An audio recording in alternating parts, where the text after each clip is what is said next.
Hey everyone, glad you're back on Mr. Darkveil. Today we're covering 8 of the most disturbing true trucker stories ever sent in to this channel. Truckers sent these in, and none of this reads like fiction dressed up as fact. Too matching, too particular, too unsettling to write off. We cross-checked the details, and they line up with dispatch logs and route records. Tonight, a voice on a dead CB channel giving turn-by-turn directions to a road that stopped existing years ago. A tunnel that keeps ticking past the exit that should already be there, and something riding in an empty trailer, knocking in perfect time with the wheels. Subscribe, turn the bell on, because this channel is about real, patient horror instead of cheap scares. Share your own story in the comments. Your experience could be the next one we bring to light. Cut the cabin light. Let's get started. 30 years I've been doing this. Cross-country freight. Every kind of load you can chain to a flatbed or seal in a reefer box. I've put chains on in a whiteout on the Cascades, with my bare hands going numb. I've watched a Peterbilt jackknife on black ice, 40 yards ahead of me, and walked away from what should have been a pileup. I've had a bull elk come through my windshield outside Laramie. Point is, I don't scare. Not because I'm brave, because after enough years, your nervous system just runs out of the chemical it takes to panic. You get quiet instead. You get careful. That night, I was running a load of machine parts out of Denver, headed west, and the pass ahead of me had a tunnel cut through the rock that had been there since before I started driving. 2 in the morning, and the snow wasn't falling so much as it was being thrown at the windshield sideways, like the mountain had a grudge. I hadn't seen another set of taillights in over an hour. Dispatch had gone quiet hours before that. Even the weather service radio had started repeating itself, which is what it does when nobody's updating it anymore, because everybody smart is already parked at a truck stop waiting it out. I wasn't waiting it out. I had a delivery window, and 30 years of habit doesn't care much about a storm. Somewhere in there, out of pure boredom or muscle memory, I keyed my CB over to channel 19. Nobody uses it much anymore. It used to be the road channel, the one every trucker in the country kept scanning. But these days, most guys run their phones, group chats, apps that tell you where the scales are open. Channel 19's mostly dead air now, especially out in a stretch like that, where the mountains eat the signal anyway. I keyed the mic, without really expecting anything. Just wanted to hear a voice that wasn't the radio, repeating the same forecast. And a voice answered, before I'd even let go of the button. That's the part that still sits wrong with me. Not what it said. When it said it, there wasn't a beat, wasn't a crackle of somebody keying up after hearing me. It was just there, calm, like it had been waiting on that frequency the whole time, and it said my mile marker back to me, before I'd said a single word about where I was. I told myself it was a fluke, somebody ahead of me, with eyes on my headlights, maybe a plow driver, radioing it in as a courtesy. It happens. Drivers look out for each other, especially in weather like that. So I answered back, asked who I was talking to, and the voice just kept going, easy and unbothered, telling me the tunnel ahead was closed. Rock slide, it said. Debris across both lanes. No way through tonight. I hadn't heard a thing about a closure. No signage, no advisory, nothing on the radio. But visibility was maybe 30 feet. And there was no reason to think a rock slide couldn't have come down in the last hour without anybody official knowing yet. So when the voice told me there was an old grade, a service road that split off before the tunnel mouth and looped up over the shoulder of the mountain, I didn't argue. It gave me the turn by the numbers, gave me a distance in tenths of a mile, gave me a name for a scale house that used to sit at the junction, like it had driven that road with its eyes closed 1,000 times before I was born. There was something in the way it talked. Trucker talk, but old trucker talk. Phrasing I hadn't heard since I was young, and riding along with men who trained on routes that don't exist anymore. I found the turn exactly where it said I would. That was the second thing that should have stopped me cold and didn't. Not right away, because I expected nothing there. A ditch, a gate, snow piled over nothing at all. Instead, there was pavement under the snow, cracked and old, but pavement, with a guardrail rusted through in places, and a mile marker post leaning sideways with numbers on it that didn't match any map I'd ever run. Somebody built that road. Somebody paved it, maintained it, drove it regular enough to wear ruts into it, and then at some point stopped, and the whole world just let it disappear under brush and time. GPS had nothing on it. My paper atlas, the one I still keep behind the seat out of habit, showed nothing but blank mountain, where that road sat under my tires. I kept driving because the voice kept talking, and because turning around in that kind of snow on a road I already didn't trust felt worse than following one I did. That's when it got personal. And that's the part I still haven't made my peace with. The voice had a rhythm to it, a way of tacking on, "You copy that, driver," at the end of every instruction. Easy and warm, exactly the way my father used to say it. My father drove 40 years before me, taught me most of what I know, sitting in the jump seat of his rig, before I was old enough to see over the dash without a cushion. He's been gone 11 years now. Heart, not the road. Though the road took plenty out of him first.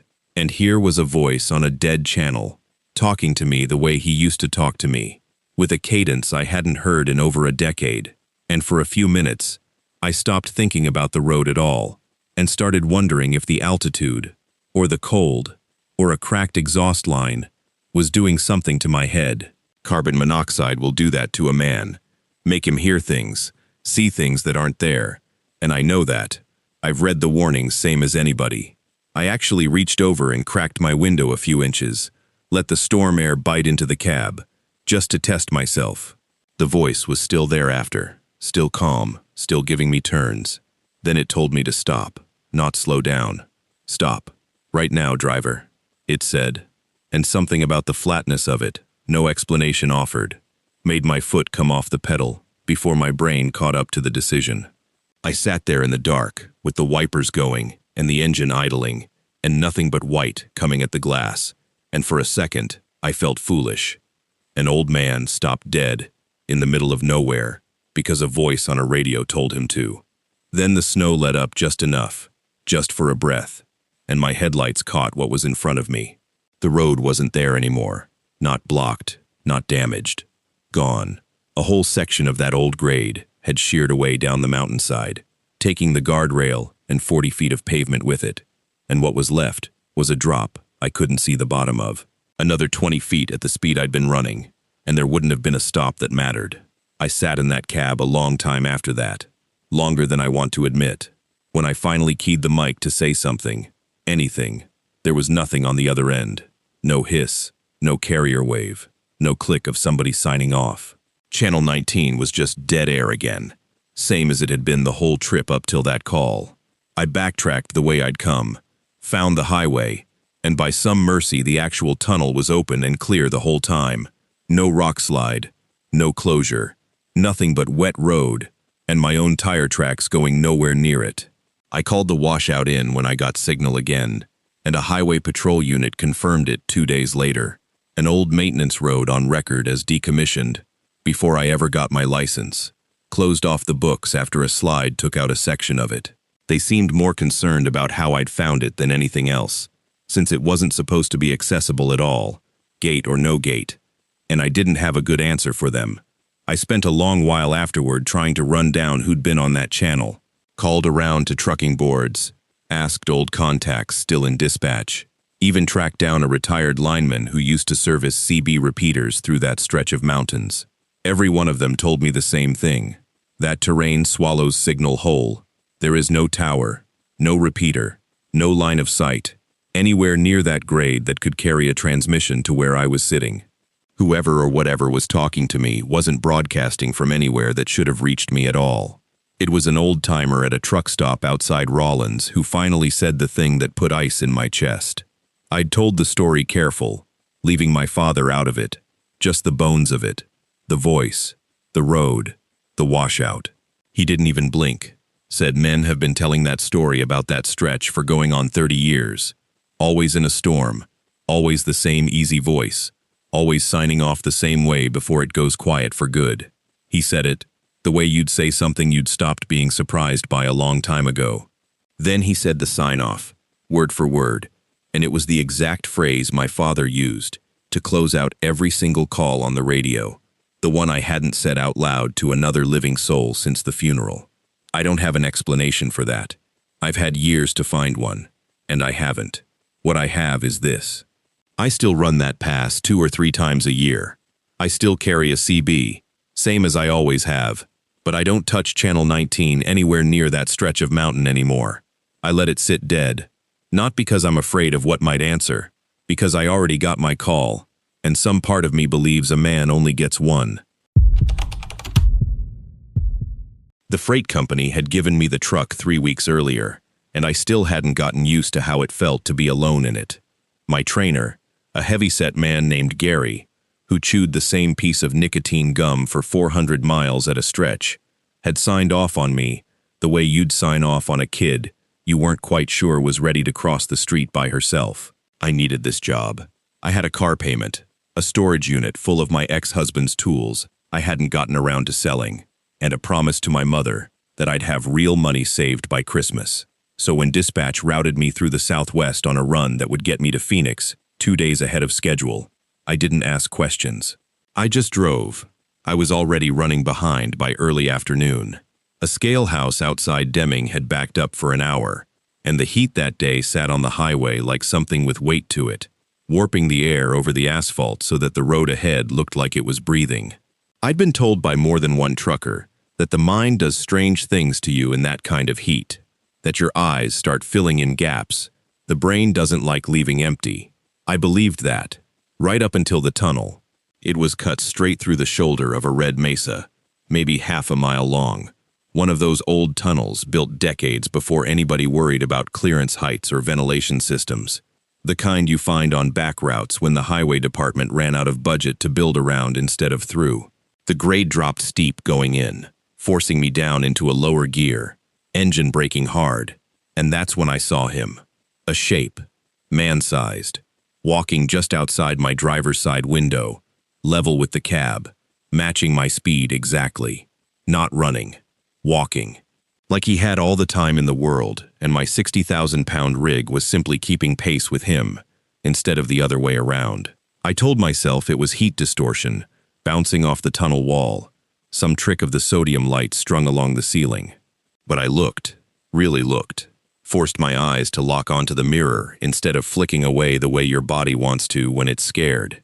And there was nothing. No shape, no figure, nothing but the tunnel wall sliding past. And, when I came out the other side into the flat white light of the desert, an empty road behind me, for as far as I could see. My hands were shaking hard enough that I had to pull them off the wheel one at a time and press them flat against my jeans.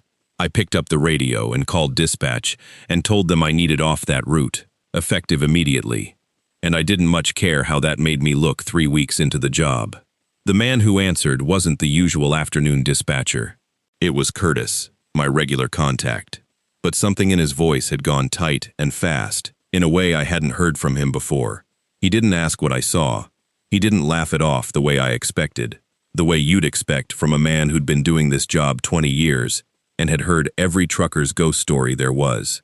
Instead, he told me to keep driving, not to stop, for the next 40 miles, and to stay off the open CB channel until I reached the next terminal. I asked him why, and there was a pause on the line just long enough that I noticed it, and then he said it was company policy for driver incidents, nothing more. I'd been doing this 3 weeks. I already knew there was no such policy. I didn't stop, because I didn't know what else to do, but I also didn't let it go. At the next fuel island, hands still not quite steady, I pulled up the dashcam footage on my phone through the Fleet app, telling myself I just needed to see it wasn't real, that there'd be nothing there, and I could laugh at myself and move on. What I got instead was 4 minutes and 12 seconds of nothing at all. Black screen. The app flagged it as a hardware fault, camera error, the kind of thing that happens sometimes with old units in extreme heat. But the footage before the tunnel was clean. The footage after was clean. It was only the tunnel itself, only those 4 minutes, that had gone dark, and I sat there in the cab with the engine idling and the AC roaring, and I could not make myself believe that was a coincidence. Inside the truck stop, waiting on my coffee, I found myself telling the story anyway, half to get it out of my own head, to a driver at the next table, an older man named Earl, with forearms like cured leather and a company patch on his cap from an outfit that had gone under years back. I described the tunnel, the mesa, the figure pacing the window. I watched his face change while I talked. Not disbelief, recognition. He set his coffee down and asked me, real quiet, if I'd caught that same run out of the eastern yard, the one that cut through the SEMA grade. When I said yes, he nodded slowly, like a man confirming something he'd hoped he was wrong about. He said I wasn't the first driver on that stretch to radio in seeing somebody outside the cab. Said a driver named Vasquez had reported the same thing 8 months back and quit trucking within the month. Wouldn't talk about it to anybody who asked. Said another one just stopped showing up for his runs, and the company never chased down why. Earl leaned in and told me it wasn't the tunnel I needed to be worried about. It was what I was hauling through it. That sat wrong with me the rest of the afternoon. Wrong enough that when I got back to the truck, I pulled my paperwork and went through it, line by line, for the first time since I'd left the yard that morning. The manifest listed a dry goods load, industrial fixtures, gross weight numbers I'd barely glanced at during pickup because Gary had trained me to trust the paperwork the way you trust a doctor's handwriting. But the seal number, stamped on my trailer door, didn't match the seal number typed on the bill of lading. Off by 2 digits. Easy to miss if you weren't looking. Impossible to miss once you were. And when I ran the numbers on the scale ticket from that morning, against what industrial fixtures of that volume should have weighed, the trailer was carrying close to 1,100 pounds more than it should have. I walked back to the trailer with my flashlight before I'd fully decided to do it, some part of me already understanding what my body was telling the rest of me not to look at. Along the lower seam near the rear axle, half hidden behind the mud flap, there were fresh scratch marks in the paint, the kind that come from fingers, not tools. Wedged into the undercarriage frame was a single canvas shoe, small, a woman's or a child's, the laces still tied. I stood there with my hand flat against the trailer wall, and that's when I felt it. Not heard, felt. A slow, deliberate knocking from somewhere inside the belly of that trailer. 3 taps, a pause, 3 more, coming from a space that according to my own paperwork wasn't supposed to exist. I don't remember walking back to the cab so much as finding myself already inside it, locking the doors, my heart going so hard I could feel it in my teeth. I called Curtis again, telling myself I'd say I was having engine trouble, buying time to think, and the man who picked up said my name wrong. Said Raina instead of Raina, something Curtis had never once gotten wrong in 3 weeks, and referenced a load number that didn't match anything on my paperwork. I hung up without saying another word, and in my side mirror I watched a dark sedan that had been parked at the far edge of the truck stop pull out and fall into line 4 cars back, matching my speed the second I merged onto the highway, exactly the way that figure in the tunnel had matched it. I didn't call dispatch again. I picked up the CB instead, the channel truckers still use for things dispatch never hears, and I put out a call for anybody running the corridor who could get eyes on a black sedan tailing a vantage rig south of the junction. Within 6 minutes, I had 3 drivers answering, one of them already radioing ahead to a manned way station 11 miles up that ran 24 hours, telling them to have troopers standing by for a driver coming in hot with a trailer that needed a real inspection, not a paperwork glance. I took the off-ramp, doing more speed than I should have, pulled straight into the inspection bay under floodlights, with 2 state troopers already walking out to meet me, and I told them everything: the shoe, the scratch marks, the knocking, the seal numbers that didn't match. They cut the seal and opened the trailer doors, and behind a false wall built into what should have been solid cargo space, there were 4 people, 3 women and a teenage girl, dehydrated and terrified and blinking against the light. The girl, it turned out later, once the investigators pieced together what the compartment's hidden vent panel could do, had managed to work it open during the steep, slow crawl through the tunnel, when the truck's speed had dropped low enough for the first time in hours. She'd gotten her upper body out far enough to walk alongside the cab window for those few seconds, before whoever was riding shotgun in that trailing sedan realized what was happening and pulled her back in. That was my figure. That was the thing I'd spent a day telling myself was heat and nerves and an overactive imagination. Curtis, the real one, had been in the hospital that whole afternoon having his appendix out. which was how the man on the other end of my calls had gotten away with using his name. The investigation that followed pulled apart a chain of complicity running through 2 dispatchers and a load coordinator at the Eastern Yard. All of them gone within the week. All of them facing charges I only heard about secondhand, because by then, I was giving my own statement to federal investigators instead of hauling freight. I still drive. I left Vantage inside a month and signed on with a smaller outfit, one that runs tighter manifests and doesn't ask its rookies to make up lost time through routes nobody wants to talk about. I still go quiet every time a grade forces me down into a lower gear, through someplace narrow and enclosed. Still find my eyes drifting to the mirror before I can stop them. But it isn't fear anymore. Not exactly. It's habit, because I know now that the thing pacing outside the window in that heat wasn't something my mind invented to scare me. It was somebody real, asking for the one thing I very nearly failed to give her, which was for somebody, anybody, to actually look. I've driven nights for 11 years now, mostly the same 40-mile loop between the yard outside Millbrook and the parts plant up in Kesterson. And if you do anything for 11 years straight, you stop thinking about it and just start doing it. Same coffee, same 2-lane county roads, same 8 songs on the one station that comes in clean after midnight. Dispatch likes me on this run because I don't complain and I don't wander. Clock me out at 11:40, and I'm back at the yard by 4:15. Every time. Give or take weather. That's the whole job, really. You learn a road well enough and it stops being a road. It turns into a rhythm you could run half asleep, except you never let yourself actually do that part. The Corliss Tunnel is part of that rhythm.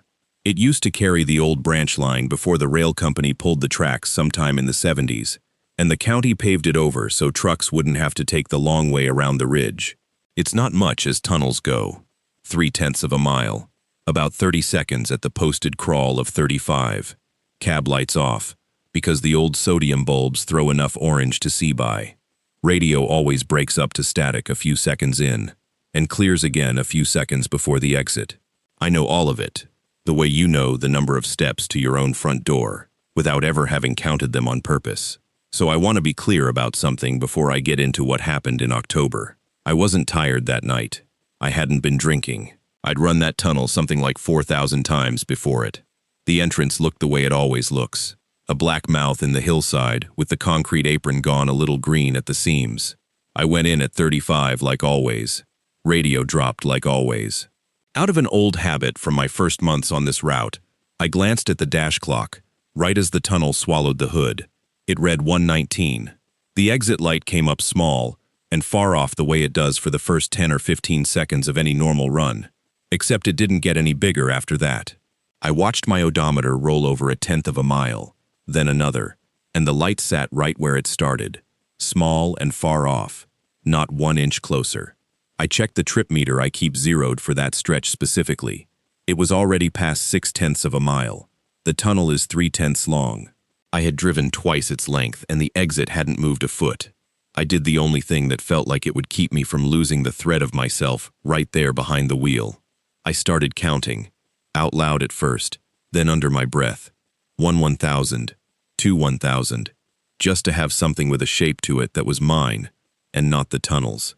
I got to somewhere around 140 before the light finally started growing the way it should have from the start, and another 30-some seconds after that, I was out, back under open sky, mile marker 12, exactly where it's always been. I sat at the shoulder a minute with the flashers on, which I never do, and looked at the dash clock again. Same old habit. It read 1:38. 30 seconds is what that tunnel had cost me, every single run before that night. That night, it cost 19 minutes, and I'd counted maybe 2.5 of them out loud. None of those numbers agreed with each other, and that bothered me a lot more than any one of them would have on its own. I told myself it was a micro-sleep. Long enough behind a wheel, and your brain will do things to protect itself. Drop out for a stretch you never feel happen. I hadn't put the truck in a ditch. I didn't feel tired, but it was the only story available that let me finish the shift and drive home. So I told it to myself hard enough to believe it for about 4 days. What broke that story wasn't the tunnel. It was the paperwork. Our trucks run electronic logs now, a little black unit wired into the engine that pings your location and speed every few seconds whether you want it to or not. Mostly so the company can prove to the state you're not driving past your hours. I'd never once looked at my own data before that week. I pulled the file up on the terminal at the yard on a slow afternoon, told myself I was only curious, and found the run. The trace shows me entering the tunnel at 1:19. It shows me exiting at 1:38, which lines up fine with the dash clock. It's what sits between those 2 points that's the problem. The log doesn't show me driving through anything. It shows the truck parked, 0 miles an hour, engine idling, coordinates frozen 40 feet inside the tunnel mouth for the entire 19 minutes, then jumping straight to the exit with no travel logged in between at all. According to the black box, I never crossed that tunnel. According to my own trip meter, sitting a few feet away in the same cab at the same time, I covered 6/10 of a mile through a tunnel that's 3/10 long. 2 machines telling 2 different stories about the same 19 minutes, and neither one matching what I actually remembered, which was driving the whole way through at a steady 35, with my own voice counting in my ears, and never once getting anywhere close to 19 minutes worth of seconds before the light finally moved. I didn't report it. I didn't know what I'd even be reporting. What I did instead was start asking around. Careful about it. Dressed up as tunnel maintenance small talk. Rough patch of pavement in there. Lighting's bad. Anybody else notice anything off on the Corliss run lately? Most guys just shrugged. But one of the older drivers, a man named Petrosky, who's been hauling since before I had a license, went quiet in a specific way. The way people go quiet when they've been waiting for somebody to ask instead of tell. He said he hadn't run that tunnel at night in 6 years and didn't plan on starting again.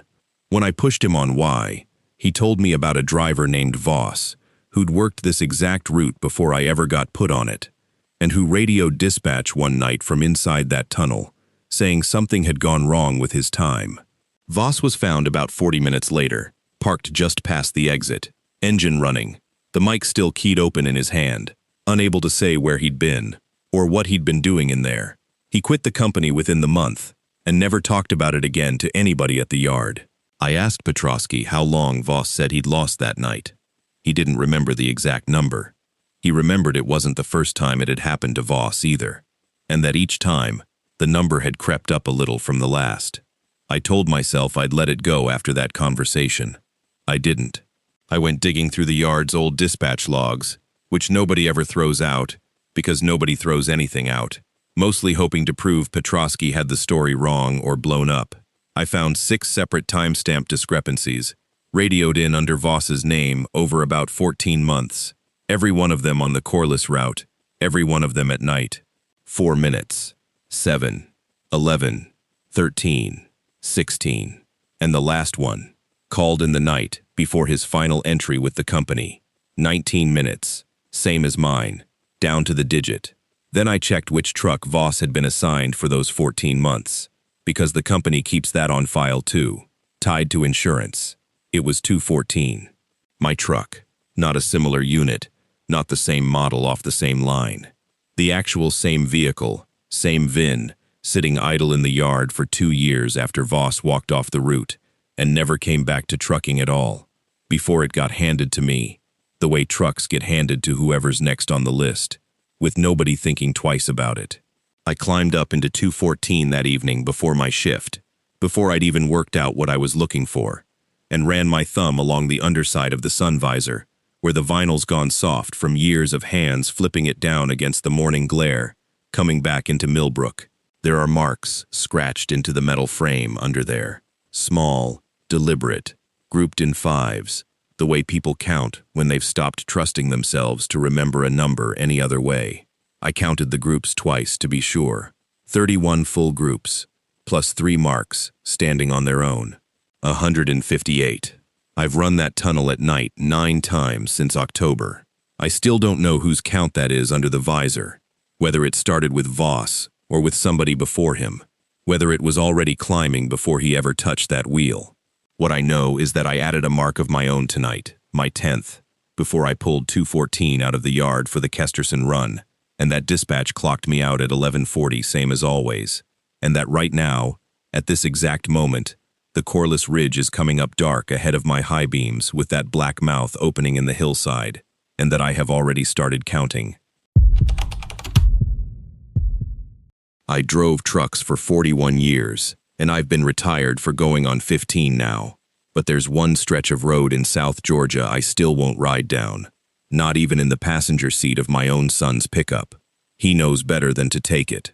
Everybody in my family knows better by now, because I've told this story enough times that it's turned into a kind of family law. The same way you don't leave the porch light off on Halloween, or you don't whistle after dark. I want to tell it one more time, all the way through, because there's parts of it I never told anybody, not even my wife, not for years. It happened back when I was hauling frozen poultry out of a plant near Cordello, running loads down to distributors in the Panhandle 3, sometimes 4 nights a week. I was maybe 15 years into the job by then, comfortable behind the wheel, the way you get when driving's become more like breathing than a skill. I knew every truck stop, every scale house, every diner between there and the Alabama line that kept coffee on past midnight. And I knew the back roads too, the shortcuts that saved 20-30 minutes if you didn't mind 2-lane blacktop and no shoulder to speak of.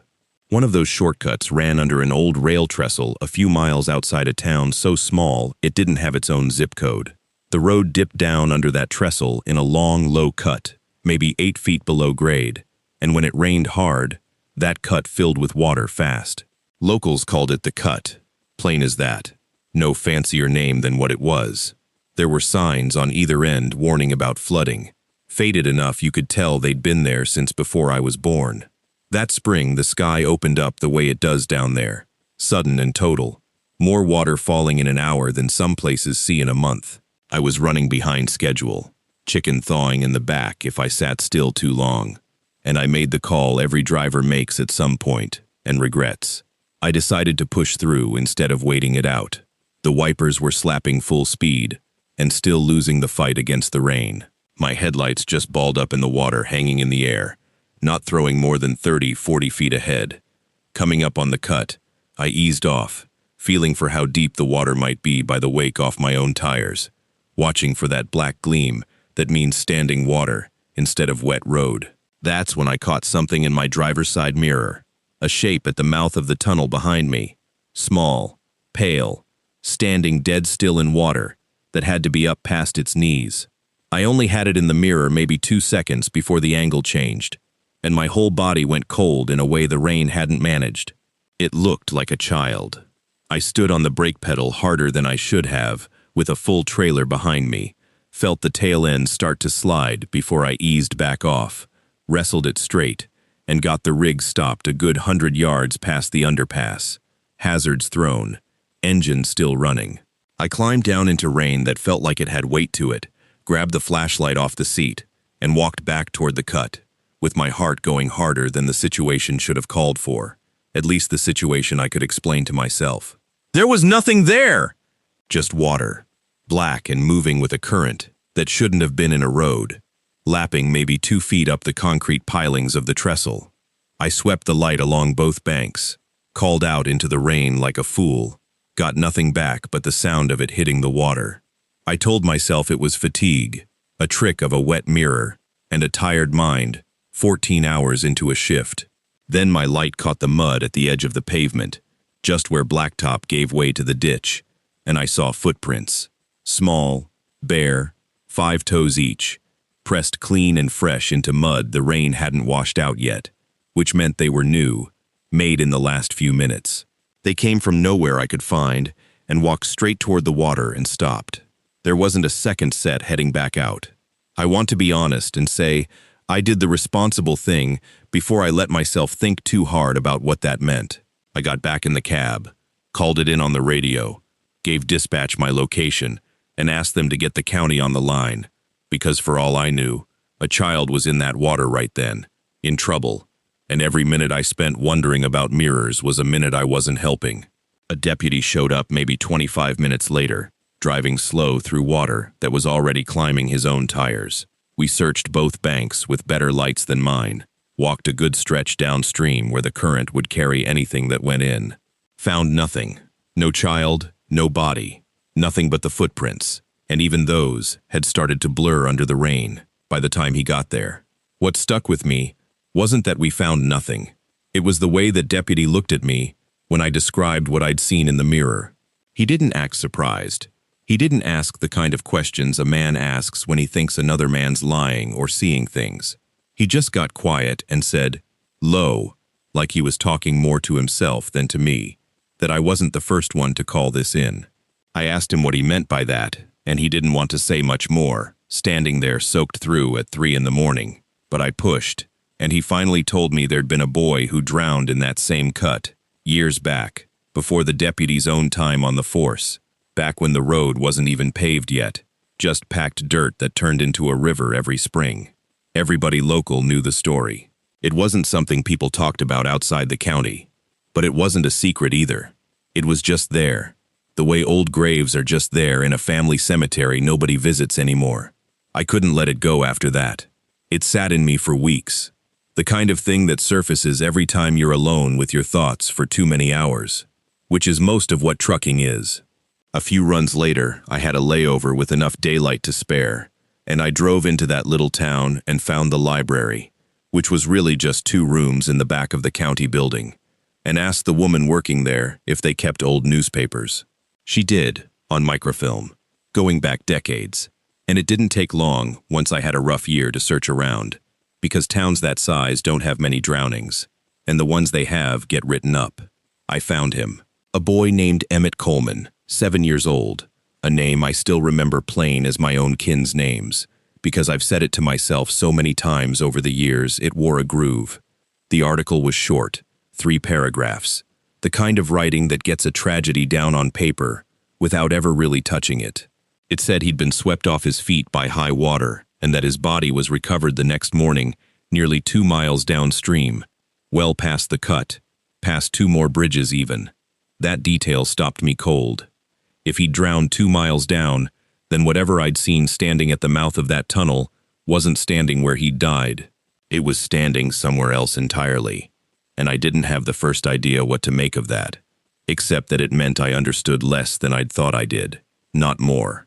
I kept digging anyway, because by then it had stopped being idle curiosity and started being something I needed to finish, the way you need to finish a sentence somebody left hanging.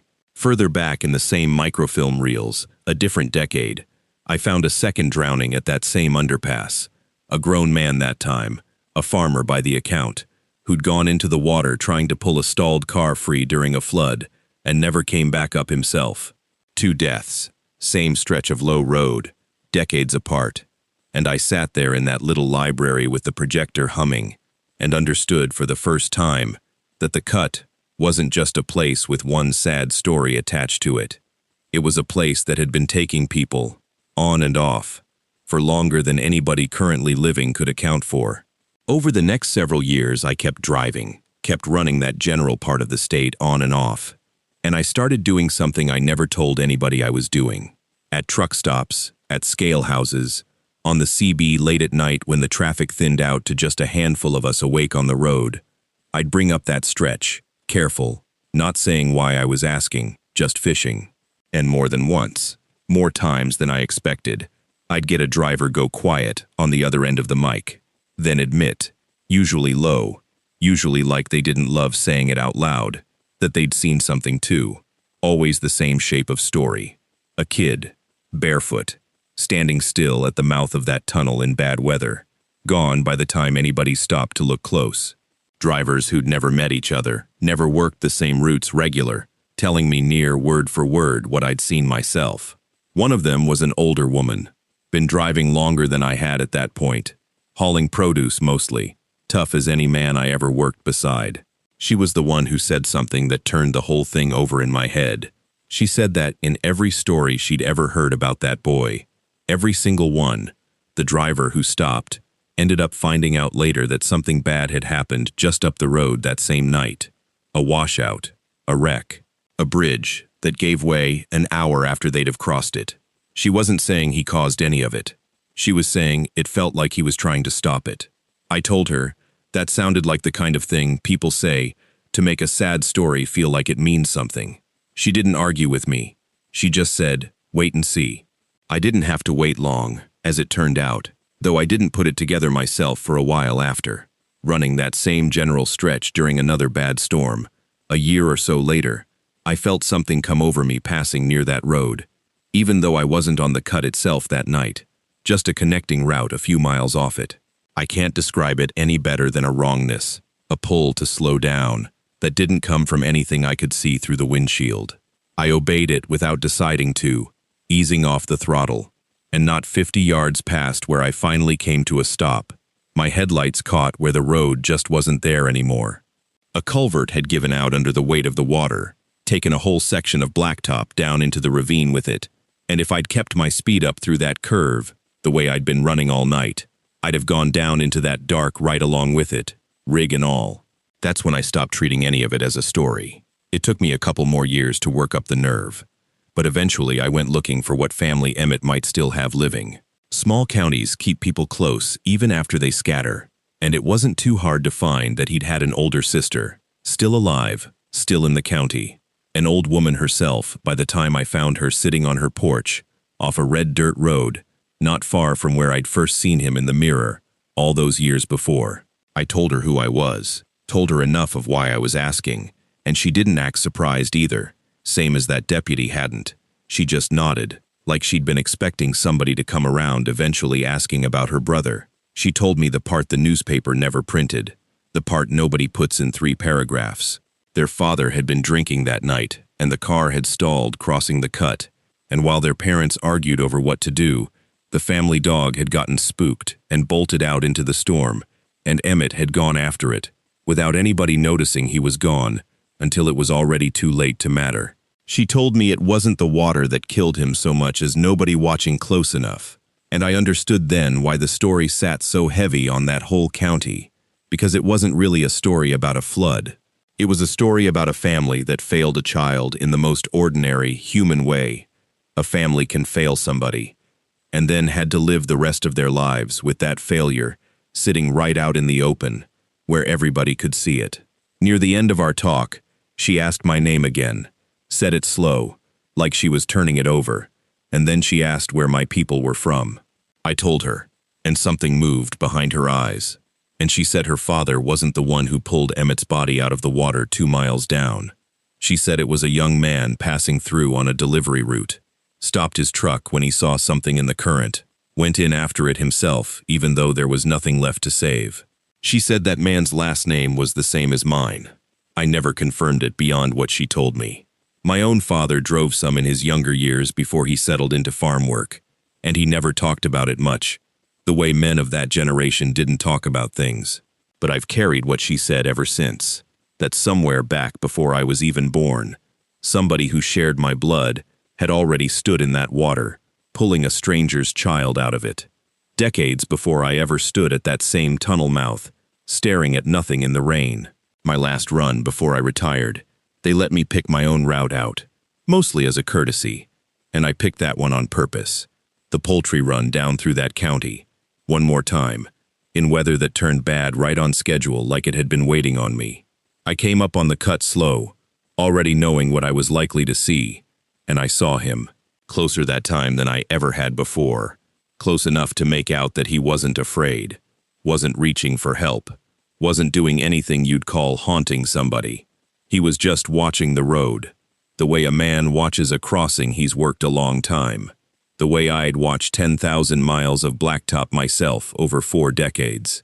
It struck me, standing there in that last storm of my working life, that Emmett had been doing his job the same as I'd been doing mine, just on a stretch of road that never let him clock out.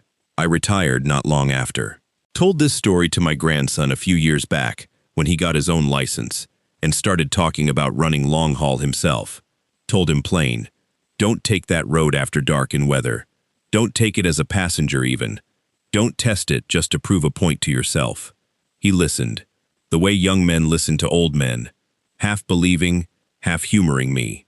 But an old buddy of mine still driving called me up not 2 years ago, said a young driver he knew had come through shaken, swearing he'd seen a barefoot kid standing in high water at the mouth of some flooded underpass down near the Alabama line, said he'd stopped without knowing why, and found out the next morning a bridge 2 miles further on had gone out that same night, would have taken him with it.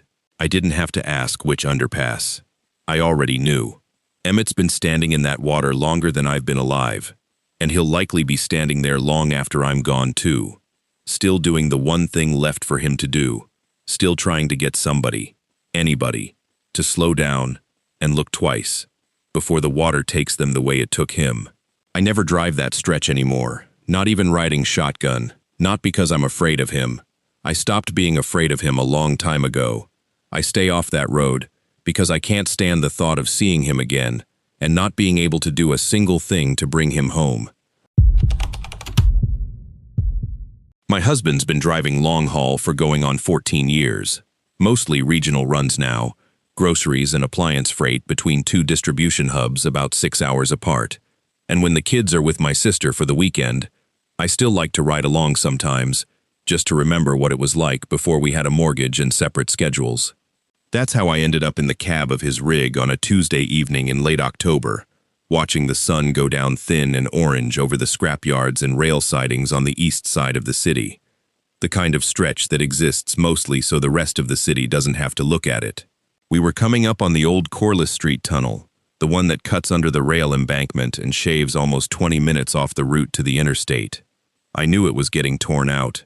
There'd been chain-link fencing up around the entrance for a month, orange notices zip-tied to the fence about a demolition schedule, something about the retaining wall failing an inspection, and the city wanting the underpass filled in before winter set the ground.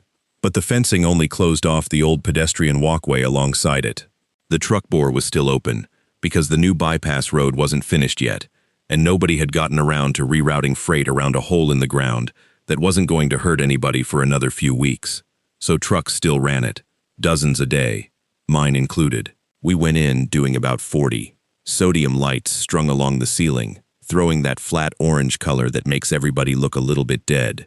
And about halfway through, over the diesel and the tire noise, I heard something knock against the inside of the trailer wall, right behind the sleeper. 3 knocks. A pause. 3 knocks again. I asked if he heard it. He said probably a chain swinging loose back there, or the tunnel doing something strange to the engine noise. Tunnels bounce sound around funny. I told him to slow down and listen. He eased off the pedal. We dropped to maybe 25, and the knocking kept coming. Same 3-beat pattern, same spacing. Like whatever was doing it didn't care how fast we were going. He sped back up to get us out faster, and the knocking didn't speed up with us. It stayed exactly the same, keeping its own time regardless of ours, and that was the part that got under my skin, because loose rigging bangs around with the truck. It doesn't keep a rhythm independent of it. We cleared the tunnel, and he pulled onto the shoulder a quarter mile past the exit, hazards on, and we walked back and opened the trailer. It was empty. We were running deadhead between loads, sealed up tight. Nothing but bare aluminum walls and the ridges in the floor. No crawl space, no false wall. Nowhere a person or an animal could have wedged itself. We stood there with the door open, and neither of us said anything for a second, and I noticed the air coming out was warmer than the air around us, which didn't track for an empty metal box sitting in 35-degree weather. And there was a low smear of fog on the inside of the back door, right around waist height, like something had been breathing against it not long before. He ran his hand along the wall like he was checking for a dent, said it was probably trapped exhaust heat, and climbed back in without bringing it up again. I noticed he checked his mirrors more than usual the rest of the drive, though. So did I. We didn't talk about it again until we stopped for the night at a truck stop outside Danville, and while he was fueling, I overheard 2 drivers by the pumps, older guys, company jackets from 2 different outfits, talking about the Corliss Tunnel like it was already a local joke, except neither one was smiling when they said it. One of them said he wasn't taking that route anymore, even with the detour costing him 40 minutes. Said his cousin drives for a different company and swore the same thing happened to him last month, a knock that wouldn't match speed, and he'd pulled his own rig apart at a way station looking for the source and found nothing. The other guy laughed it off, but not the way you laugh at something you actually find funny. When I brought it up to my husband inside, he shrugged and said, "Truckers talk. Everybody's got a story about some stretch of road. Comes with the job." But he didn't argue that it wasn't happening. He argued that it didn't mean anything. Those are two different arguments, and I've been married to him long enough to know the difference. That night in the cab, waiting on him to finish his logbook, I did what I always do when something won't leave me alone, which is look it up. Corliss Street Tunnel, City Archive. A historical society page nobody had touched since some grad student's project years back. Turned out the tunnel wasn't built for cars at all. It went in during the 1940s as a rail spur running to a meatpacking yard, and there were maintenance crawlways built into both walls, waist height, meant for track workers to duck into if a train came through while they were doing repairs. When the packing plant closed and the tunnel got widened and repaved for trucks decades later, the city apparently never ripped the crawlways out, just bricked over the openings and forgot about them, because nobody figured the tunnel would still be standing this long, let alone hauling freight through it, which meant there were hollow spaces built right into the walls of that tunnel, dead space a person could fit into if they knew where the brick had failed. It didn't explain the knocking following us all the way into the trailer, but it changed the shape of what I was scared of, from something trailing the truck to something that might have been living in those walls the whole time. I brought the crawlway up the next morning over coffee, mostly hoping he'd tell me I was overthinking it, and instead he went quiet in a way that had nothing to do with the tunnel and everything to do with something he'd been carrying, long before I ever got in that truck with him.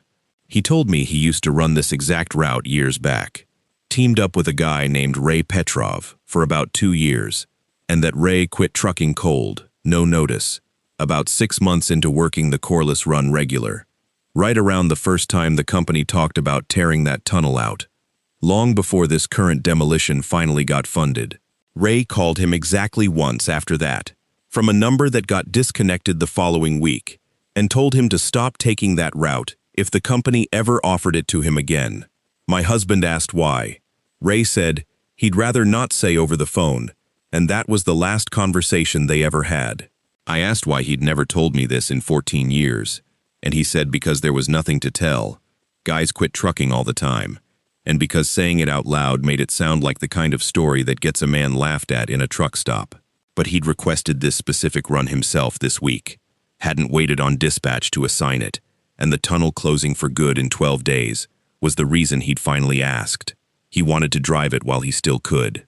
He still had a plastic tote of old logbooks and paperwork from that stretch of his career, the kind every driver keeps, because you never know when a company's going to come after you over a discrepancy.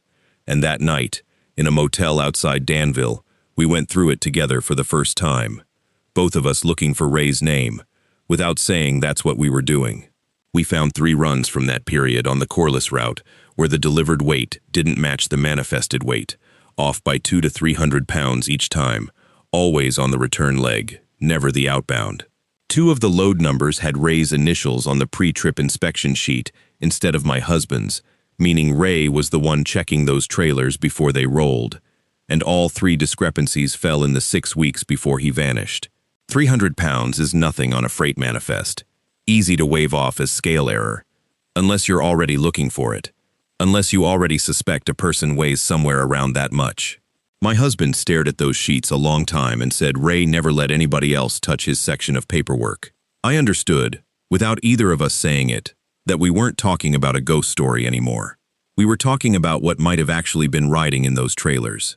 The tunnel had 10 days left before the fill crews were set to move in, and my husband put in for the Corliss route again 2 nights later, this time hauling a full load instead of running empty. Appliance freight banded onto pallets, nothing that should have left room for anybody to hide. We went through around the same time of evening, same orange light, roughly the same spot in the tunnel, and the knocking started again. 3 and a pause and 3. And this time he didn't slow down or speed up to test it. He just held a steady 40 and let it happen. And neither of us said a word until we cleared the far end. He pulled onto the shoulder without me asking. This time he grabbed the crowbar and the trouble light from behind the seat, and we went through the trailer wall by wall, tapping instead of just looking, the way you'd check for a stud behind drywall. About 2/3 of the way back on the driver's side, behind where the pallets were banded, one section sounded hollow, where the rest sounded solid, and behind the aluminum skin, held in with hardware that didn't match the trailer's factory build, there was a panel about 2 feet wide, running floor to ceiling. He pried it back, and behind it was a gap, maybe 18 inches deep, tucked into the space where the trailer's frame ribs left just enough dead room. And it wasn't old history in there. It wasn't 50-year-old brick. There was a granola wrapper on the floor of it that still smelled like food instead of dust, and a smear on the wall like a hand had braced there. And it was warm, the same way the trailer had been warm that first night. Except this time, we both understood we weren't standing in the aftermath of something. We were standing in the middle of it. We were still frozen there with the panel hanging open, trying to work out whether to call dispatch or the police, or just start shouting into the dark, when the knocking started again. Except it wasn't coming from inside the trailer this time. It was coming from underneath us, from the undercarriage, muffled and metallic. 3 and a pause and 3, the exact same rhythm. It took me a second to understand what that meant, which was that whoever had been riding in that compartment wasn't in it anymore. She'd gotten out somewhere along the way, moved down under the frame rail where the road spray guard gave just enough cover, the way somebody apparently did every time this run got made, riding one spot for the stretches where the trailer might get looked at, and another spot for the open road, someone usually meeting the truck to move her back before it ever stopped for inspection. Except tonight nobody had come, and she was still down there, and she'd heard us open that panel, and she was the one knocking now, not to stay hidden anymore, but because she wanted to be heard. She came out shaking too hard from the cold to stand on her own once we got her onto the gravel. A woman I'd guess in her 20s, not much English, but a name written in marker on the inside of her forearm, the way you write a number down when you're afraid you'll lose the paper, and a laminated card tucked in her jacket with a company logo on it that I recognized right away, because it was the same logo painted on the side of my husband's own trailer. Not a competitor. Us. While I called it in and wrapped her in the blanket from behind the seat, my husband stood there with the crowbar still in his hand, staring at that logo like it had just told him the one thing he'd spent 14 years refusing to hear, which was that whatever happened to Ray was never one bad night on one bad road. It was a route, a system. Trailers with a modified panel built by somebody who knew exactly how much dead space that particular frame design left in the wall, run again and again on the one stretch of highway that happened to pass through a tunnel about to be filled with concrete for good, which meant whoever was behind it had 10 days left to move however many more people through before their one working corridor got sealed shut, with somebody possibly still inside it if the timing ever went wrong, the way it went wrong for us that night. State police took our statements at the scene for almost 4 hours. It came out over the following weeks that the tunnel's demolition date had been moved up twice on the company's internal shipping calendar for reasons nobody in city planning could explain, and that a name matching Ray Petrov's still sat in old employee records with a resignation date that didn't line up with the last day his badge was ever swiped at the depot gate, 3 weeks apart, something nobody had ever bothered to reconcile. My husband still hasn't gotten a clean answer about what actually happened to Ray, and maybe he never will. But 8 days after that night, we stood outside the fence at Corliss Street and watched the fill trucks pour concrete down into that tunnel until there was nothing left to drive through.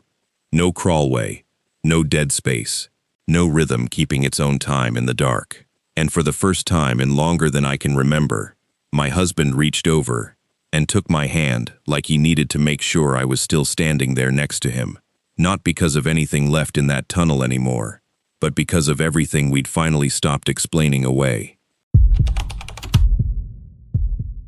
I've been dispatching freight for 11 years, and for most of that time I worked the graveyard board for the mountain routes, the ones nobody wants because the fatigue pay is the only thing that makes the boredom worth it. You spend enough nights alone with a headset on, and you learn a driver's voice the way you'd learn a spouse's. You can tell if he skipped dinner. You can tell if he's fighting with his wife. Wade Kessler was a driver I'd had on my board for going on 8 years, and in that time, I don't think he was ever late checking in. Not once. Not for weather. Not for a blown tire. Nothing. So when I tell you what happened to him on a Tuesday night in February, you have to understand that the reason it scared me wasn't the tunnel. It was that it happened to Wade. There's a stretch of state highway up past the switchbacks, north of where the logging roads used to run, where instead of going around a ridge, the highway goes straight through it. An old 2-lane bore, cut sometime in the 50s for timber trucks before the state took it over and paved it for regular traffic.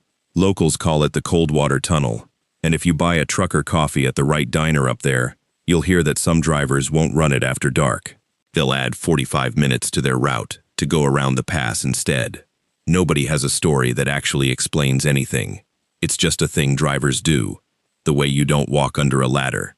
Except in this case, the ladder is a mile of rock, with a road cut through the middle of it. Because of a dead spot in radio coverage inside that ridge, company protocol was simple. Check in entering the tunnel, check out exiting it, and if more than 5 minutes passed between the two with no contact, I was to start working the phone. The crossing itself takes about 2 minutes if you're not dawdling. Wade called it in that night, right on the mark. Same flat voice he always used. Said he had 6 inches of new snow on the grade behind him and was heading into the tunnel. I logged the time and went back to my other boards. 2 minutes came and went. I didn't think much of it at first, because the dead spots sometimes ate the first 10 or 15 seconds of a checkout call. Guys calling in a little late because they had to find a signal on the other side. 3 minutes passed, then 5. That's when I stopped treating it like nothing. I pulled up his GPS breadcrumb on the board, expecting to see the dot either sitting at the tunnel mouth or already past it. Instead, the dot was frozen dead center inside the bore, not moving at all, like he'd parked in the middle of a mile of solid rock, which nobody does, because there's no shoulder in there wide enough to pull over on. I had another driver running about 10 minutes behind him on the same route that night, a guy named Purdy, and I got him on the radio and asked him to look for Wade's rig when he came through. Purdy called back a few minutes later and told me the tunnel was empty. No truck, no taillights. Nothing in there but his own headlights bouncing off wet rock, which didn't line up with what my screen was telling me, because my screen still had Wade's dot sitting right there in the middle of that empty tunnel. And then the dot just wasn't there. Not stopped, not frozen, gone. The unit stopped reporting entirely, like the truck had dropped off the face of the system, and for about 4 minutes I had nothing at all. No ping, no signal, nothing to look at but a blank stretch of highway on a screen, and a driver I couldn't raise no matter how many times I keyed the radio and said his name. I was 2 minutes from calling the State Patrol non-emergency line when he came back on the air himself, and his voice wasn't his voice. It was thinner, and it was fast, and he asked me what time it was. I told him. He said that couldn't be right, that he'd just come through the tunnel, that it had been 2 minutes, maybe 3 at the most, and I was telling him it had been 11. When he brought the truck into the yard that morning, we pulled his logs, and I want to be clear that these aren't logs a driver can fudge. The electronic device in his cab is federally mandated, tamper-resistant, and it doesn't care what a man believes happened to him. It showed an entrance timestamp at the tunnel mouth and an exit timestamp on the far side, and the gap between those two numbers was 9 minutes exactly. Not an estimate. 9 minutes to the second that the truck's engine data showed idling forward speed the entire time, as if he'd been driving the whole way through, just through something a great deal longer than a mile of rock. That's when we pulled the dash cam, thinking we'd find a gap, a skip, some kind of glitch that would explain it as a hardware failure, and let all of us go home and stop thinking about it. What we found instead was worse, because there was no cut. The video was continuous, unbroken. The tunnel wall sliding past at highway speed the entire time. No freeze frame, no static, nothing that looked like a malfunction. The only thing wrong with it was the clock burned into the corner of the footage, which jumped from 11:42 to 11:51 in a single frame, with the picture never so much as flickering. Our shop guy, the one who handles our fleet electronics, spent an afternoon going through it frame by frame, and what he found wasn't a hole. It was a loop. The same stretch of rock face, the same seam in the concrete lining, repeating every few seconds for 9 minutes straight. So smooth, you'd never catch it watching at normal speed. As if the camera had recorded the same 20 feet of tunnel over and over, and the truck's own instruments believed every second of it was real forward motion. When I finally got Wade alone, off the clock, not on a form anywhere, He told me the one detail he'd left out of his statement to the safety office. He said that somewhere in the middle of that crossing he'd had to brake, hard, because there were taillights ahead of him, close, like someone had stopped dead in the lane. He said he never saw a vehicle, only the lights, red and close, and not moving. I asked around, and found out the tunnel has its own vehicle counter, separate from anything our company owns. A state sensor that logs every axle that goes through in either direction. For the entire hour surrounding Wade's crossing, it logged exactly one entry and one exit. His. Nobody else was in that tunnel that night, according to a machine that has no reason to lie and no capacity to imagine anything. I went digging after that, because by then, I couldn't leave it alone, and I found an old routing memo in our archive from almost 15 years back, quietly moving the preferred night route for that stretch, off the tunnel road and around the pass instead. The stated reason was efficiency, which didn't make sense on its face, because the pass route is longer and burns more fuel. Nobody who wrote that memo is still with the company. I asked a retired dispatcher named Hollis about it over the phone, a man who'd worked that same board 20 years before me, and after a long pause he told me about a driver from back then who'd had something happen to him in that tunnel, never said what, and simply refused every night route after that, took a pay cut to switch to days, and never spoke of it again to anyone who'd tell me the story straight. Here's the part I still haven't told anyone at the company. Wade mentioned, almost in passing, that the radio station he'd had on that night cut to static right before the taillights, and that when it came back, it was playing a particular song, one I recognized immediately because I used to drive that same route myself, years before I moved to dispatch, back when I still had a commercial license and ran nights same as him. That song was tied to a night of my own, out there that I'd never thought much about, a night where I'd come out the far side of that tunnel, feeling like I'd lost track of a few minutes somewhere, and blamed it on being tired. I went and found my own paper logs from that stretch boxed up in storage, since before we went electronic, and there it was in my own handwriting, a crossing time that didn't add up, corrected in different ink, like I'd caught my own mistake and fixed it without ever asking myself what the mistake actually was. The company had the tunnel's sensors and the satellite data independently checked afterward, and everything came back clean. No malfunction, no software error, no reasonable technical explanation for any of it. The only thing left, buried in the last few seconds of Wade's dashcam audio before the timestamp caught back up to itself, was a scrap of radio chatter underneath the static, faint enough that you have to know what you're listening for. It's a woman's voice, giving him a distance check on a mile marker. It's my voice, saying something I have no memory of ever saying, at a time our own phone system's call log shows I never keyed the radio at all.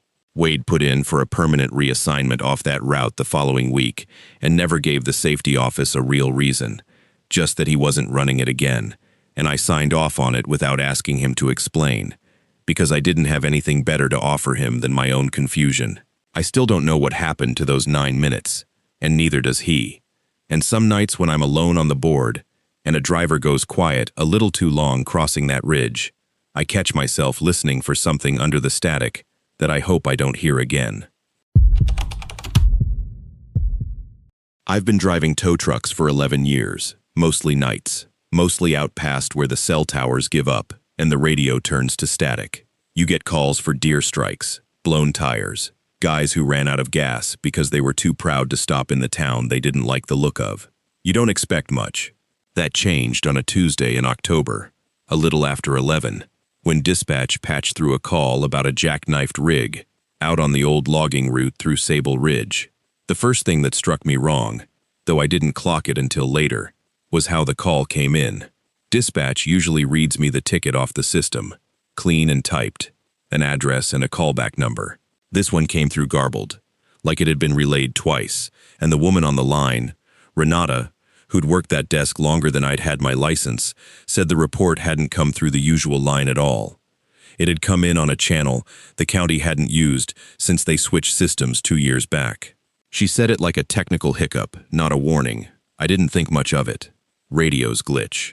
The drive out took 40 minutes, most of it on a road that hasn't seen fresh asphalt since before I was born. Pine, coming in close on both sides, like the forest was trying to remember it used to own that ground. The tunnel through the ridge is the only flat stretch on the whole route, blasted through solid rock back in the 60s to save the logging trucks a 3-mile detour. It's narrow, 1 lane each way, unlit except for your own headlights, and it runs for about 400 yards before it spits you out the other side. I came around the last bend, expecting flares, hazards, a driver pacing next to a rig with its trailer folded up like a jackknife against the tunnel wall. There was nothing, just an empty tube of concrete and rock, my headlights throwing my own shadow 40 feet down the tunnel ahead of me, and the sound of my engine bouncing back at me off the walls. I pulled all the way through, checked both directions in case the rig had gone off the shoulder somewhere I couldn't see from the mouth, and there was nothing there either. No debris, no skid marks, no driver standing around with his phone out.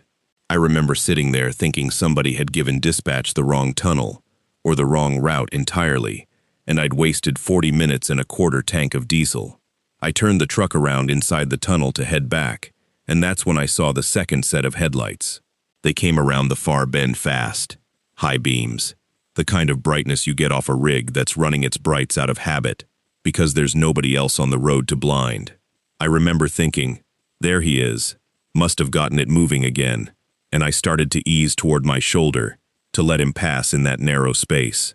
Then I understood. I couldn't hear an engine. Not a diesel rattle, not a whine, nothing. Just my own motor idling, and this wall of light bearing down on me at a speed that didn't match anything I was hearing. I swerved. I want to be honest about that, because I've told this story enough times that I've heard myself start to clean it up, make myself sound calmer than I was. I hauled the wheel hard right, felt my back tires lose the pavement for a second on the shoulder gravel, braced for an impact that was going to total my truck and probably kill me in a 400-yard concrete tube with nowhere to go. It didn't come. The light didn't come. I sat there with my hands locked on the wheel and my heart going so hard I could feel it in my teeth. And when I finally looked up in the mirror, the tunnel behind me was empty. No taillights. No sound of a rig continuing on toward the mouth I'd just come from. Nothing. I got out.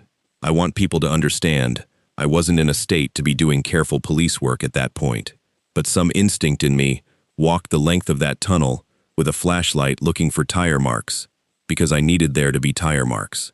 There's a skim of mud and gravel that collects along the tunnel floor from runoff, the kind of surface that holds a print for weeks. I found my own tracks, clean and fresh, the double lines from my swerve. I did not find a second set, not fresh ones, not old ones. Whatever had come at me hadn't touched the ground the way trucks do. I called it in that night, shaking enough that Renata asked twice if I needed her to send someone out to get me. I told her about the second vehicle, the near miss, and I asked her to check the log for any other call that had gone out to that stretch of road. She checked. There was nothing.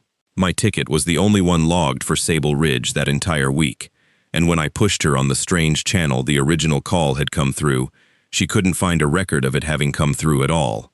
As far as the system was concerned, I generated my own dispatch. I let it sit for a few days, the way you let a bruise sit, checking it now and then to see if it still hurts. It did. I brought it up at the yard with a couple of the other drivers, mostly as a way of hearing myself say it out loud to someone who wasn't going to think I was losing it. Most of them laughed it off, said I'd probably clipped a deer and my adrenaline built the rest. One of them didn't laugh. Older guy named Pruitt, been driving that route longer than I've been alive, and when I said Sable Ridge Tunnel, he set his coffee down slow and asked me what time it had happened.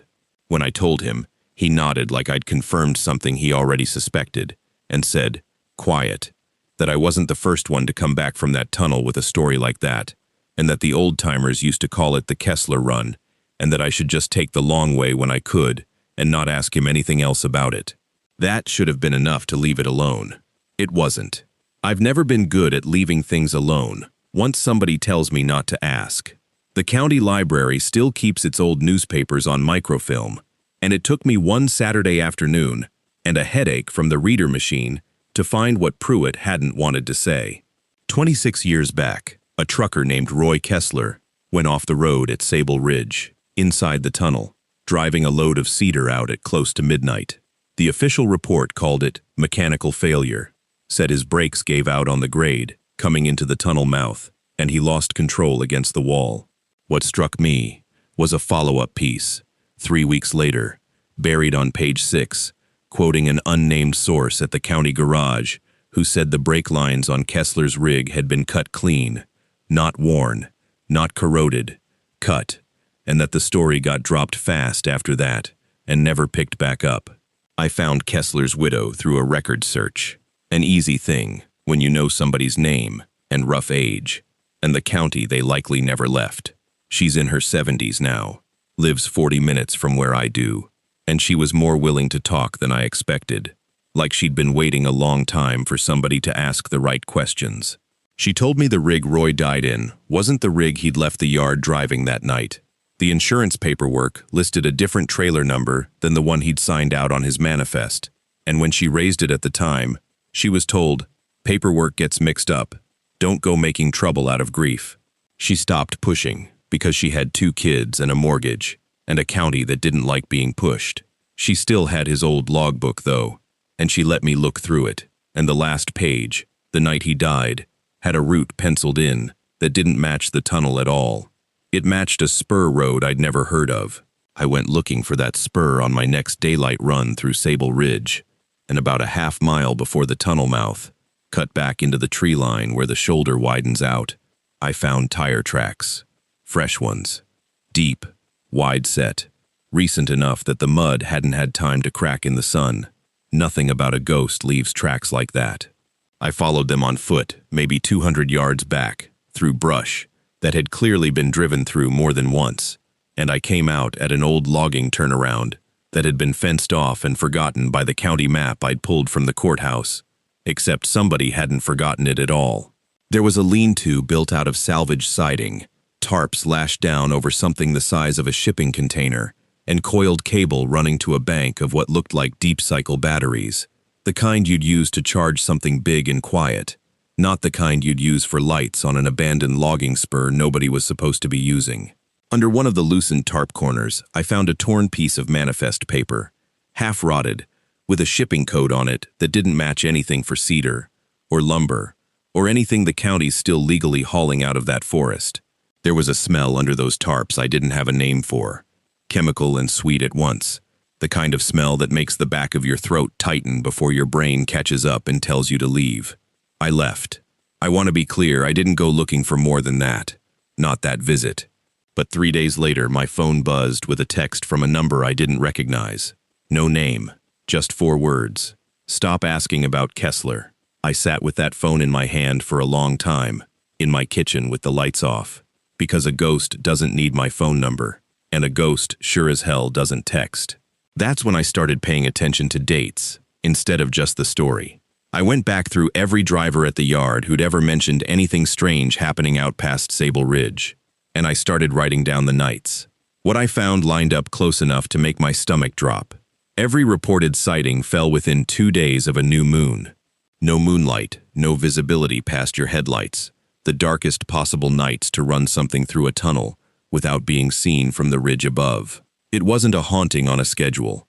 It was a shipment on a schedule, dressed up in a story, old enough that nobody local wanted to test it.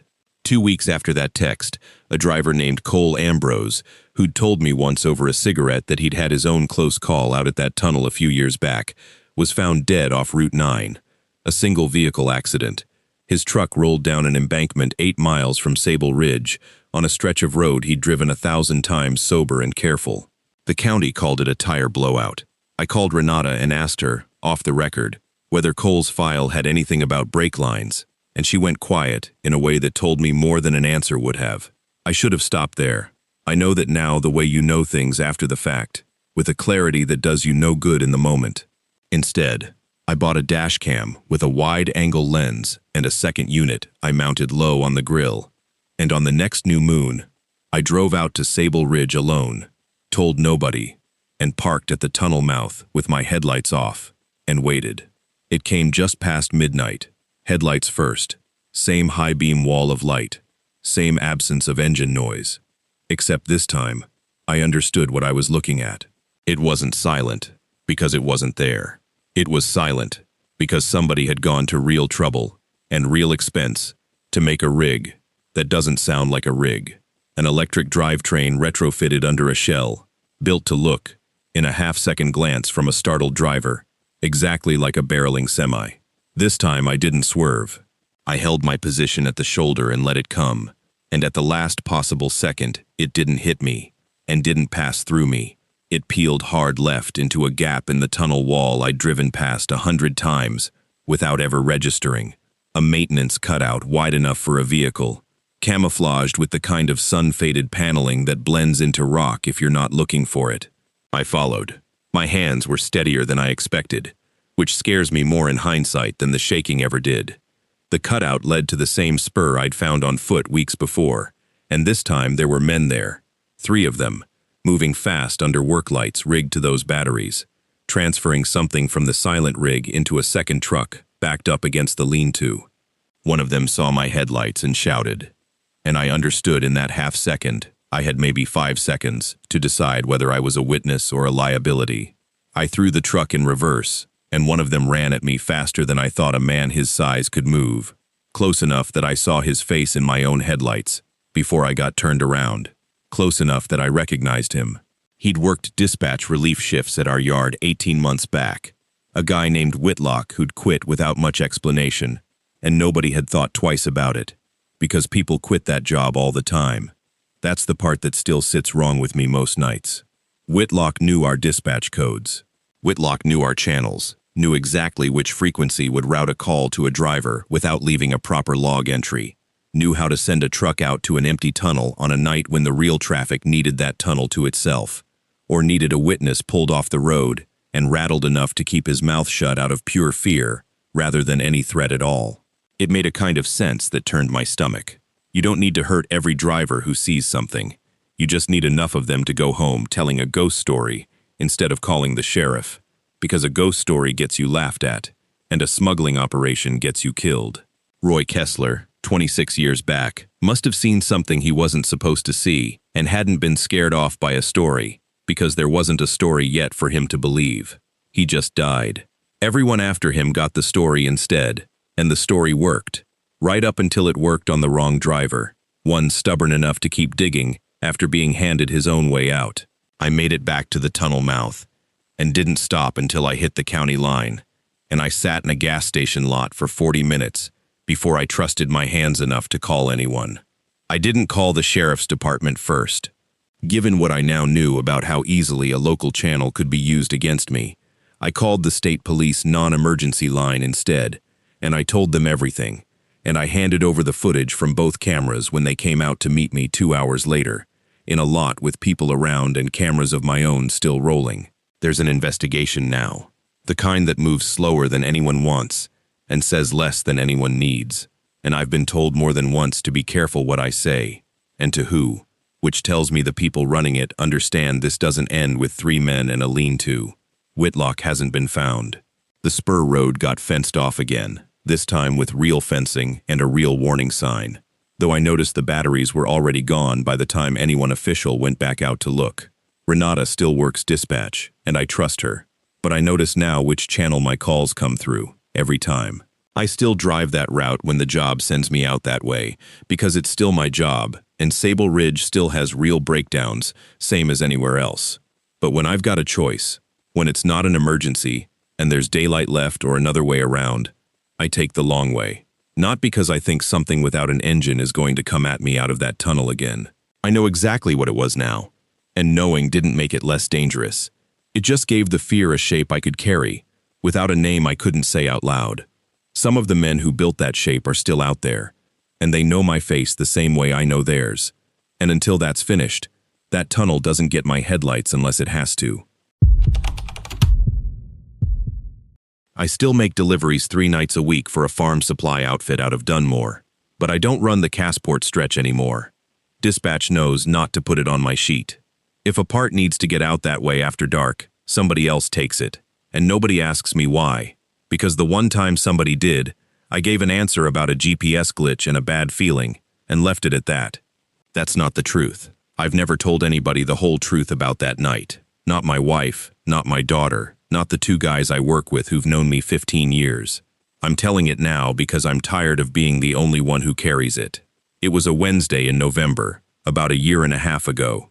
I was hauling a transmission part out to a co-op past Cassport, running late because the supplier held me up 40 minutes at pickup, and I'd promised my daughter I'd be home before 9 to see her open her birthday presents. She was turning 10. I kept checking the clock on the dash like it was going to move slower if I stared at it hard enough. Route 9 was down to 1 lane for construction, backed up past the old feed mill, and I sat there for a good 10 minutes without moving an inch. That's when I pulled up my phone and let the GPS find me another way. It showed a road I didn't know, cutting through the hills west of the construction, shaving 20 minutes off if I took it. I've driven those hills for better than a decade, and I didn't recognize the name it gave me, Kettle Hollow Road. So before I turned off, I did something I always do when a route looks off. I grabbed the paper atlas I keep under the passenger seat, the actual folded kind, because apps lie about washed-out roads and I've been burned before. I found the page, ran my finger along where the road should have been. Nothing. No Kettle Hollow, no tunnel, nothing but empty green between 2 ridgelines. I sat there, with the atlas open on my lap, and the GPS voice telling me to turn in 400 feet. And I made the call every tired man makes at the end of a long day. I trusted the phone over the paper. I had a kid waiting on a birthday cake. The road was real enough at least. 2 lanes, no shoulder. The kind of blacktop that hasn't seen a repaving crew since before I had a license. Rain had started up somewhere around the county line, and it was coming down steady by the time the headlights caught the tunnel mouth cut into the hillside. I remember slowing down, because something about the math didn't sit right with me. That ridge wasn't more than maybe a quarter mile through at its thickest. I'd looked at that hillside from the Cassport side 100 times hauling loads. A quarter-mile tunnel takes you 20-25 seconds at the speed I was going. I was in there over 4 minutes. I know, because I watched the clock the whole way. The same way you watch a clock when you're waiting for something bad to be over. The radio went to static about 10 seconds in and stayed that way. My phone, sitting in the cup holder, dropped to no bars and then just went black, screen and all, like the battery had been pulled, and I know for a fact I'd charged it that morning. The temperature in the cab dropped enough that I saw my breath fog the windshield, which doesn't happen in a running truck with the heater on. I kept my foot steady on the gas and told myself it was a bad patch of road, bad wiring, bad luck, anything with a normal name I could hang it on. That's when I saw him. Dead center of my lane, standing at what should have been the midpoint. A young guy, maybe mid-20s, in a canvas jacket, hands loose at his sides, not raising a thumb, or waving me down, or doing any of the things a person does when they want a ride. He was just standing there facing my headlights, and he was dry, bone dry, jacket and jeans both, not a drop on him. While I'd just driven 3 miles of hard rain to get to that tunnel mouth, I stood on the brake harder than I meant to, and the truck slid a few feet on the wet asphalt before it caught, and he never flinched, never blinked at the lights, never so much as shifted his weight. I sat there with my heart going, and every instinct in me saying, drive around him. And instead, I leaned over and popped the passenger door, because some other part of me, older than instinct, said stop. He got in without a word of thanks, settled into the seat like he'd sat in it before, and said one sentence, before I'd even got us rolling again. Marrow Creek, he said, if you're headed that way. I told him I'd never heard of it, and he said that was all right. He'd tell me when to turn. I didn't know it then, but Marrow Creek had been underwater since 1961, when the county dammed Bell Fork and flooded the whole hollow to build the reservoir. I only found that out after, going back through old newspaper archives at the library with my hands shaking on the microfiche crank. We drove in a quiet that felt heavier than it should have for 2 strangers in a truck cab, and to fill it, I made the kind of small talk you make, asked him where he was coming from, what took him out walking a back road in a storm. He didn't answer either question directly. Instead, he asked me if I'd made it in time for the birthday. I hadn't told him about my daughter. I hadn't told him I had a daughter, or that it was anybody's birthday, or that I was running behind schedule for anything at all. I asked him what he meant, and he just looked at me, not unkind, and said, she's turning 10 tonight, isn't she? and went back to watching the road, like he hadn't said anything strange at all. I felt the hair on my arms go up under my jacket, and I kept both hands on the wheel and didn't ask him anything else for a while. Somewhere past the midpoint, the dash lights caught the side of his jacket, and I saw a tear along the left shoulder seam, old and frayed, mended once with the wrong color thread, and under that, on his forearm, where his sleeve had ridden up, a scar, thin and pale, running from the wrist toward the elbow. I'd seen that exact tear, that exact scar before, though it took me another few seconds of driving to place where. 9 years earlier, on a stormy night not far from that same stretch of hills, back when I was running a different route for a different company, hauling feed 3 nights a week between Dunmore and a grain elevator past Cassport. I'd felt something that night, a thud low against the front bumper, gone before I could make sense of it, and I'd told myself, dear, the same way you tell yourself anything you can't afford to look at straight on. I didn't stop. I didn't call it in. I drove the rest of that route with my hands locked on the wheel and never told a soul. And about 3 weeks later, I saw a flyer taped to the counter at the gas station in Cassport. A young man's face on it, missing, last seen hitchhiking the hill roads the same night of that storm. I remember looking at that flyer for a long moment and then looking away, because some part of me already knew, and I chose not to know it any further. I'd buried that flyer so deep in the back of my head that it took a torn jacket sleeve and an old scar, sitting 3 feet away from me in my own truck, to dig it back up. I didn't say anything. I don't know what a man says in that seat, with that knowledge sitting on him all at once, so I just drove, watching the tunnel walls slide by too slow for how fast my speedometer said I was going, watching for the exit that didn't seem to want to arrive. He talked once more, quiet, almost to himself, about his grandmother's place out past Marrow Creek, how the water only dropped low enough to see the old foundations in a bad drought year, how he used to walk out there as a boy before the dam took it, and how he liked to visit when he could. I understood then, in the sick, sliding way you understand something you already knew, that he hadn't been hitchhiking toward a town on any map that night 9 years back. He'd been walking home, the only home he'd ever really had, and I was the reason he never finished the walk. The tunnel mouth finally opened up ahead of me, headlights catching rain again on the far side, and I slowed to ask him where exactly he wanted dropped. Some last useless kindness I thought I owed him. I glanced over to say it. The seat was empty. Not empty, like someone had climbed out fast. The door hadn't opened. I'd have felt the cold rush of outside air and heard the latch, and I'd have seen him walking off in my mirrors. It was empty, the way a seat is empty, when nobody sat in it at all. Seatbelt still coiled against the doorframe untouched. No wet mark, no dry mark, nothing. I got home 20 minutes after 9. My daughter was already asleep, and my wife said I looked like I'd seen something on the road, and I told her a deer had run out in front of me, and I'd about put us in a ditch avoiding it, which was the same lie I'd been telling myself for 9 years, dressed up in a new night. I put in for a permanent route change with dispatch the following morning, told them I preferred local runs going forward, and they didn't push on why. I've never driven Route 9 out past the construction cutoff since, not even in daylight, not even when it would have saved me an hour. 2 weeks after, I went to the county library on my day off and found the missing persons flyer archived in an old issue of the Cassport paper. The same face, the same jacket. A name I'm not going to say out loud even now. The date on the article was 9 years and 1 day before the night I picked him up.